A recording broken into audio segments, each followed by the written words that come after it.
Good evening and welcome to Diana's Daily Dose. I'm very excited. I'm very excited. I'm nervous. Are you nervous? It'll go away in a second. It'll go away in a second. So I'm very excited to welcome my guest, Raina Javeri. I did it. Oh my goodness, I did it. Okay. Hi. Raina is here to talk to us about plant-based foods. I'm going to say plant-based foods because a lot of times if I say a plant-based diet, people think about being on a diet.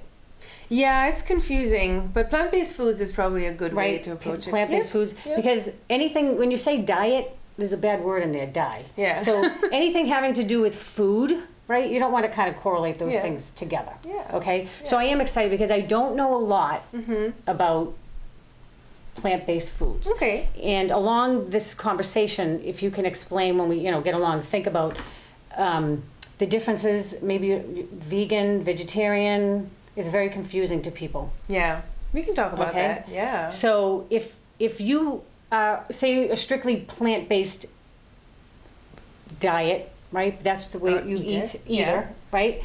That basically means no. If you're strict about it, that there's so many interpretations of it. Really.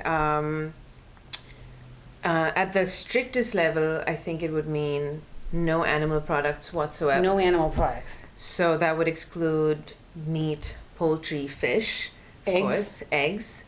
For many people, that also includes honey. Honey? Because it's a bee product. It's actually oh my goodness.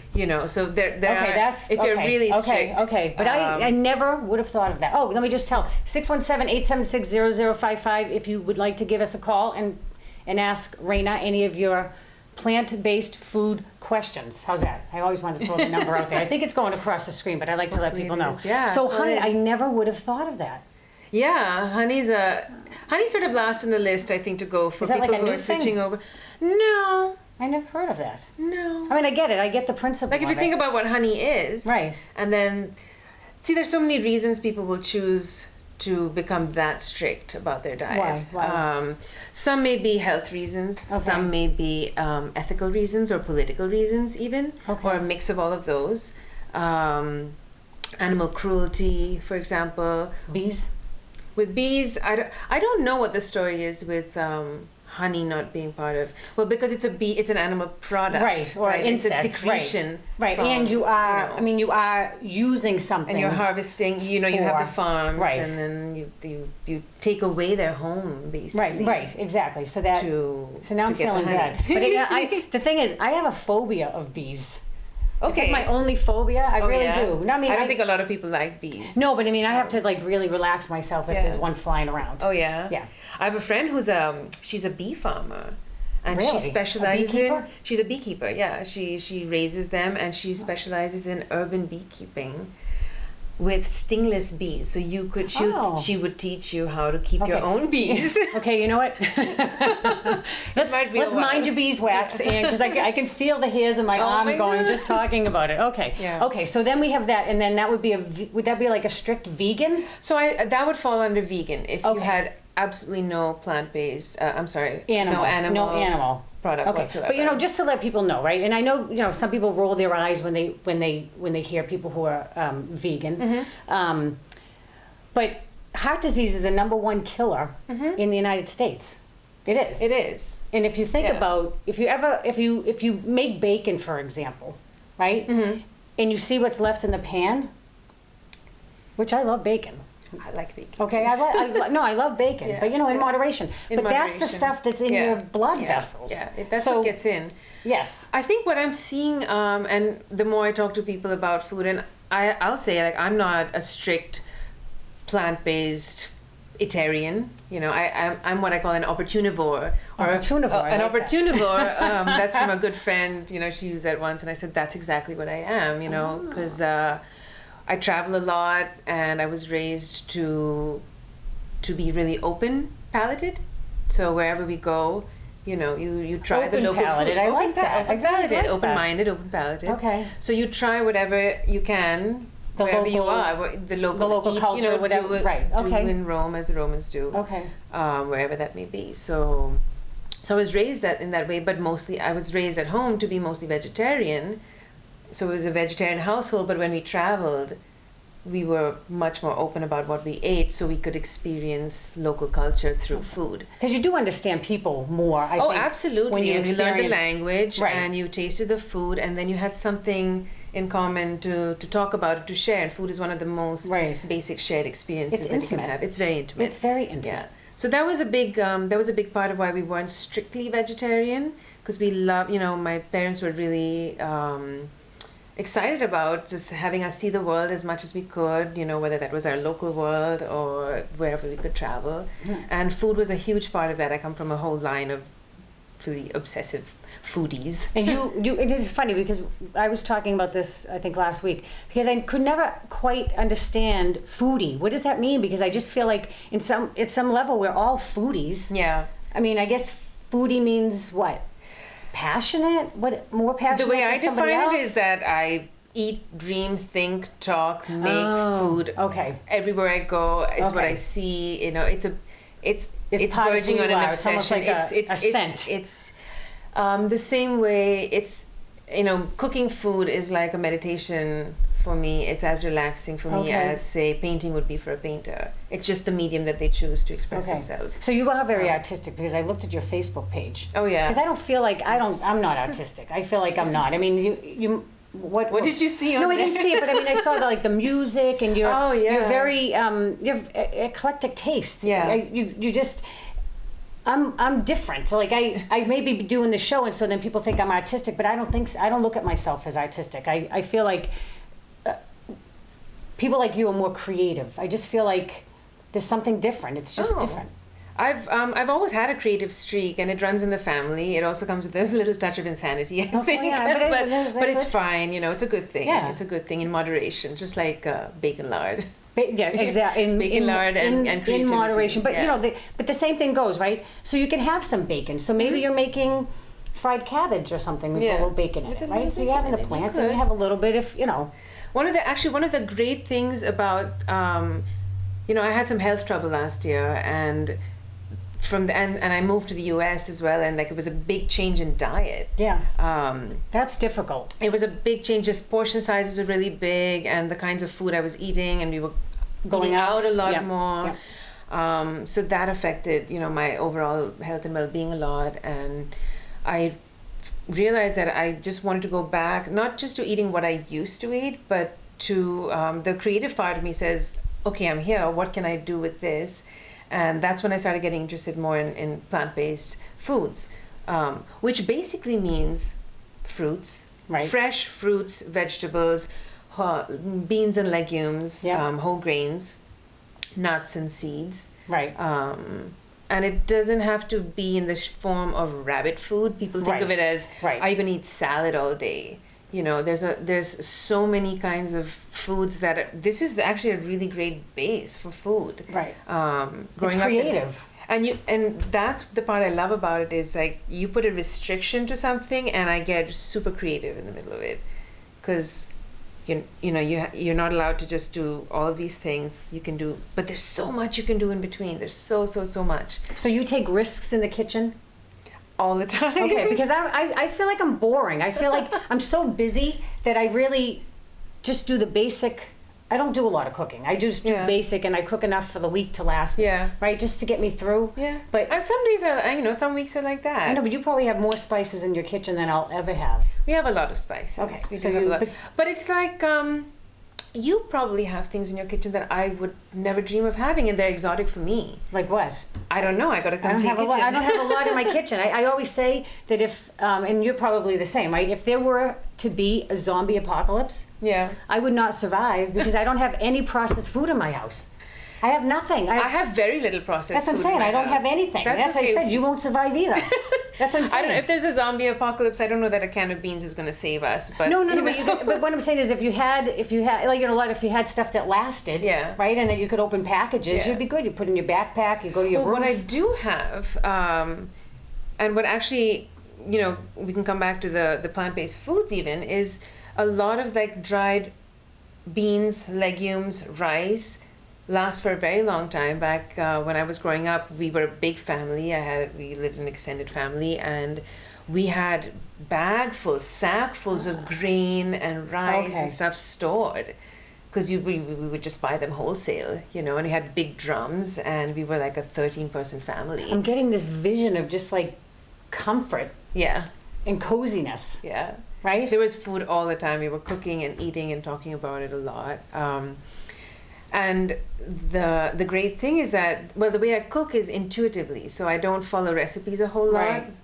But I'll see, you know, well, there's half a head of cabbage, and maybe there's like 3 carrots, and then I have some rice, and I have some lentils or legumes, and we'll put that together, and then some spices or seasonings, and, you know, add a dash of something exotic, maybe like hot sesame oil. I love. Oh, so see, I wouldn't even think to do that. But I discover them when I travel. When I travel, I eat, okay. and then I'm like, what is in this? And I'll ask, you know, my server, or I'll check the menu and I'll look it up.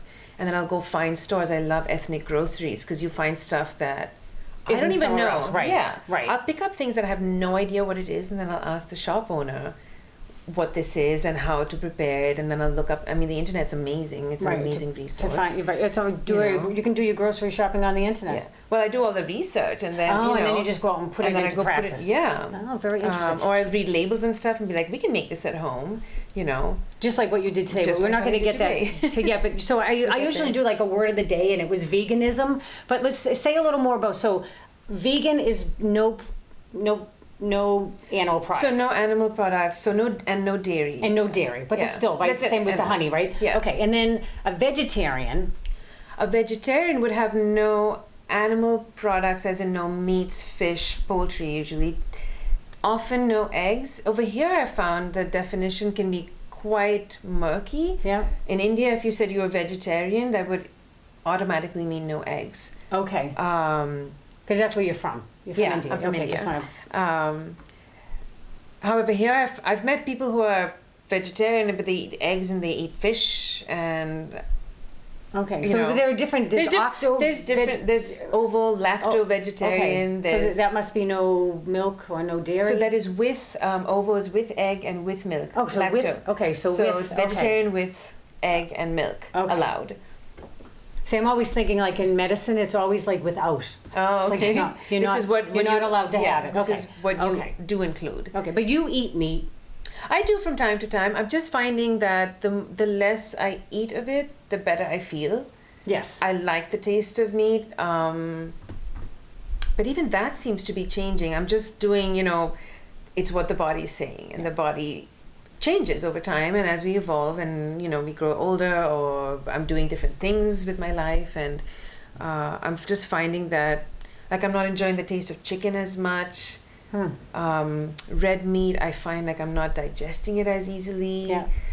So just automatically I'm finding a switch to things that make me feel lighter and make me feel better and make me just, and the taste is changing. My taste is changing too, and I'm enjoying the taste of sort of wholesome, healthy food. I'm just enjoying it. Right, right. Because there is a difference. Yeah, There is a difference. So I have to say, do you think because we're getting older that, do we have a call?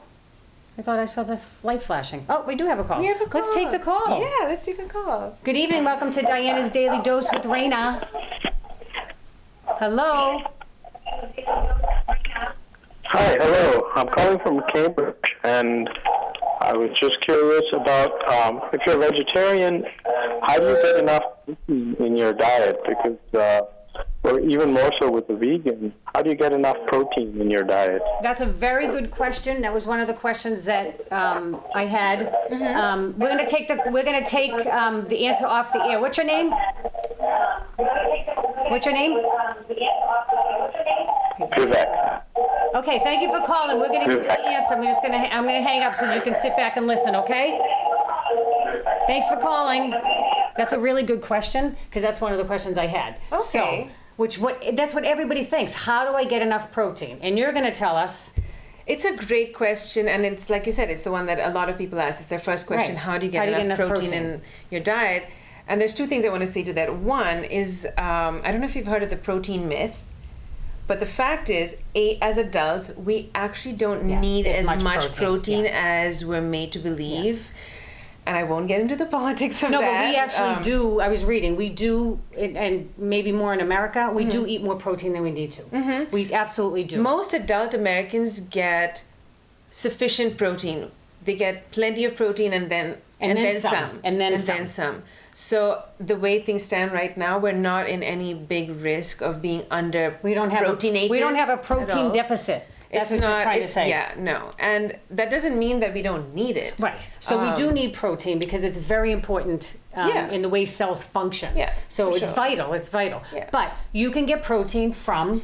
There are so many vegetarian sources of protein. The biggest one that's known here, a lot of people use tofu. A lot of people don't like tofu, but soybean...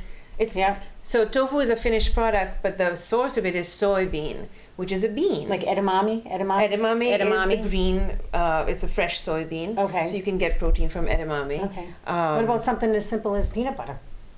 So nuts have some amount of protein. They also have a lot of fat, so you have to be really careful. The other day I was looking at nut calories, and they're have to be sneaky. careful. They're so sneaky. They can catch up on you. Yeah, they really catch up. But if you get something like, for example, Teddy Bear peanut butter is the one that I buy, and because I was away last week, I could not find a jar of peanut butter in 2 grocery stores that I went. I was in Illinois that didn't have a whole litany of stuff. It had I get peanuts, and you can get unsalted or with salt, but you can eat peanut butter, not the whole jar every day, but it's a healthier fat than if you were getting even like a Jiffy.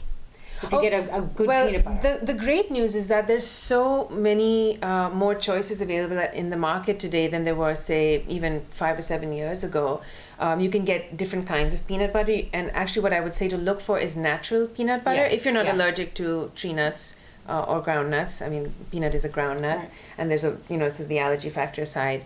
But natural peanut butter typically doesn't have anything added to it. Yes, because a lot of them have palm oil added to them. Oil added to it. Palm oil, and you don't need that. You don't need it. There are natural grocery stores where you can grind your own peanut butter. Okay, yeah. So you just take the peanuts, salted or unsalted, without the shells.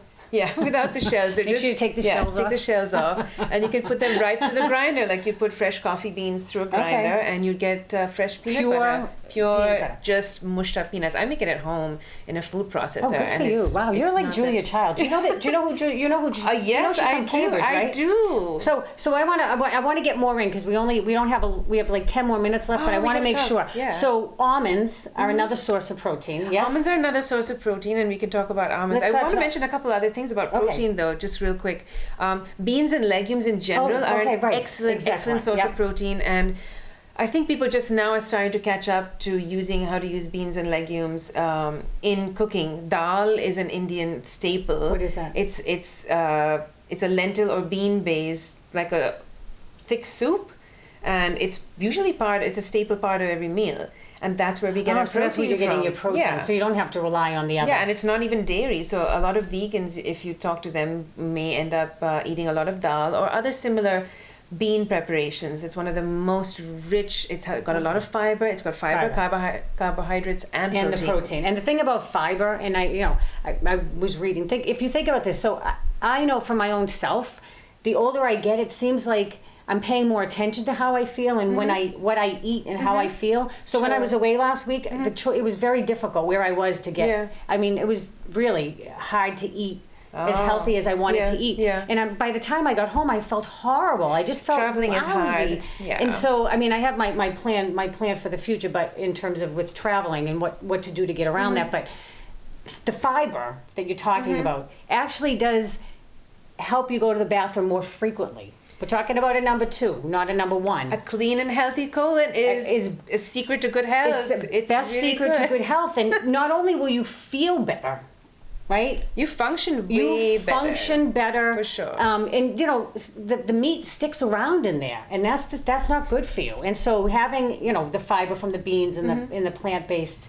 The other thing with the plant-based foods is that.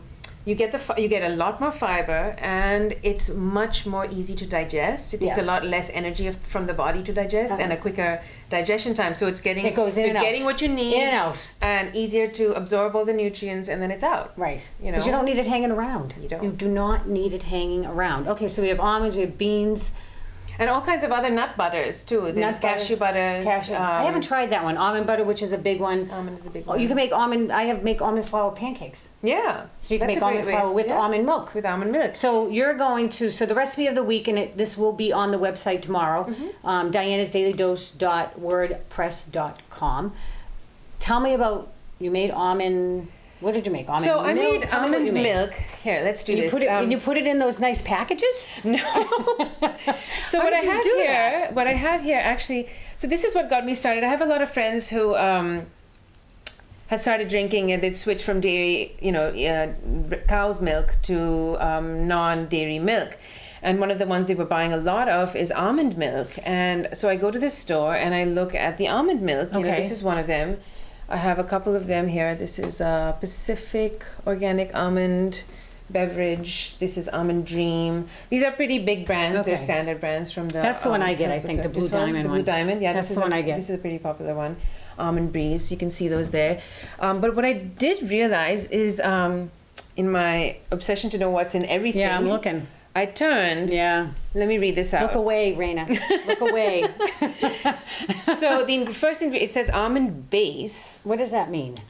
And it says filtered water and almonds. We don't know how much of that is actually Almond. in here. Right. How many almonds are in here? Because it's followed by evaporated cane juice, which Okay. is a sweetener. Then we have potassium citrate. We have sea salt, Which is a preservative, Which is a right? preservative, I think. Yeah. Sea salt, natural vanilla flavor, and other natural flavors. What does that mean? I don't know what that means. It means that there's so much terminology around Right. things. They Yeah. can They hide behind these Yeah. things. Carrageenan, which is actually what is it's a that? derivative from seaweed. It's a seaweed extract that's a thickener. Oh, okay. And it's okay. actually of late become somewhat controversial. People aren't sure if it's so good for health or not, although there are way other things that are going to kill you faster than this. Yeah. So, it's the jury's out on that one. And how much? Because it's further down the label. It's further so, down right? the label. It's a thickener. So, but basically, boxed stuff could get away with using a lot less almond and thicken it up. Oh, okay. So they're Rather thickened. than getting, Yeah. and if you're using it as like over your cereal or as a creamer for your coffee, then I suppose it's okay. But if people are going in for this for the nutritional benefits, Right, and they're may getting not all be the other getting the stuff. full Right. nutritional benefit. Right. And it's got added vitamins, B2 and vitamin A and vitamin D2. It has too many things in the label. It just has a lot of things. Oh my goodness, and then look what mine at this has, one, though. Oh, mine has a lot. I'm This not has going to a buy lot. mine. It's Almond base. It's So all almond base. base. Soy lecithin. This one has, in addition, tricalcium phosphate, inulin. And what do you need that for? So that's just, I know that's a preservative, but you don't need all that stuff. So, they needed Mine's to keep bad it in too. these, and I don't know how long these have been sitting on the shelf. They're dated. Right. But I like the challenge of, I looked it up. I was like, how hard could it possibly be to make my own almond milk at home? And it's not. It's surprisingly easy because all you need is almonds and water. Okay. You soak almonds. Here, I'll show you. Yeah, show me. Let's see. So these are unsoaked almonds. These are raw. Unsoaked. These are just raw Raw, almonds. nothing on them, no I don't know salt, if we can nothing. get that on camera, but We can do let's this. see. You can see. So you can keep talking, and I will Okay. do this. So Let's see, those are I'm the going little, to. Okay, it always go. comes up red, but it's not red. It's not red. It's just the light. So Okay. those are unsoaked. Those are raw almonds. Those and then are raw what we did. almonds. Oh, what are these? Are roasted? These are soaked almonds. They've Oh, just been look how soaked big they are. overnight in water. Overnight. So Just plain how many hours? cool 12 hours? filtered water. 8 to 12 hours. It's just Oh, they got while you big. sleep. Okay. Yeah. Okay. So those are the soaked almonds. So we're gonna be. I soak them overnight. Yeah. Some people like to peel them. It's a very tedious process. I don't like tedious processes. Okay. But the skin does come off easier once they're soaked. But I just leave them as is. But how many almonds we talking in one cup? So I do a cup of almonds to 2 to 3 cups of water. Okay. Okay. So you just soak them to cover them. You just cover them with water, and then you drain the water the next day, rinse them, because they've got a lot of So you're stuff not in them using comes that out. water? You're not using that Oh, water. you're not That's using actually taking that out some of water. the icky stuff that's in the almonds, and Okay. it sort of activates the almonds, and they're really tasty. If you want to taste Okay. one, you can Yeah, I'll taste taste soaked almond. They're really yummy. Okay.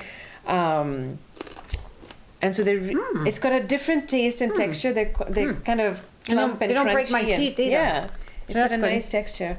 So you soak them overnight, and then blend them with water, And that's what you get? and then strain it out with a sieve Wow. or a nut milk bag, and this is And then it this comes is out looking fresh like almond that. milk. That is This incredible. Can I and it's smell thicker. it? Yeah, you can smell it. It's got almond. And what I did, Wow, that was so easy. isn't it? It's so easy. It's people I talk to are like, what do you mean it's just almonds and water? And I'm like, that's I mean, who would all know? No, but it is. can't just be almonds and water because we don't have any soy lecithin. I mean, you can add a pinch of sea salt don't have and any vanilla. potassium You can citrate add in it. You can add honey if you eat honey, or agave syrup if you like to sweeten it up a little bit. But what I'm going to do, what I did here, I did a couple things. I have a couple smoothies that I made from homemade almond milk, and this one I call it cardamom cashmere because it's for the winter. Very nice. And it has cardamom in it, which is one of my favorite warming Indian spices. It also has a little bit of banana. And I add some of the almond meal back in because the stuff that comes out in the sieve. Oh wow, it smells delicious. You can use the almond meal in cookies and baking. Oh my goodness. How is that? Oh my goodness. Do you like that? Oh my goodness. Oh, I wish you could taste it. It's delicious. We'll have this on the... It's so easy. I'll put this recipe on. So that's the cardamom cashmere. It's nice and warming. Wow, that's very fantastic. healthy and so easy. You just need a blender, no fancy equipment at all. Forget your eggnog. Seriously. This is fantastic. One here, this is a bright, the best part of the show. summery one. It's really cold out and I really wanted to get warm soon, so I made this one. I call it Tangerine Dreamsicle. And it's like, it has tangerines straight in with the fiber and everything, strawberries and the almond milk, and a little bit of the almond meal back in, and try that. Here we go, 20 seconds left. Citrus. So we're going to have Raina back again. I'll be back. This was fun. Oh my goodness, so refreshing. Isn't it refreshing? This is fantastic. I'm glad you like it. The recipes will be on the blog tomorrow, diannasdailydose.wordpress.com. We have the video up on YouTube, and you'll get to watch it, and thank you so much. Thank you for having fantastic. me. I can't even believe it. See you all next I'm going week. to drink all of this now. Bye. This is fantastic. I'm so glad you like it. Are you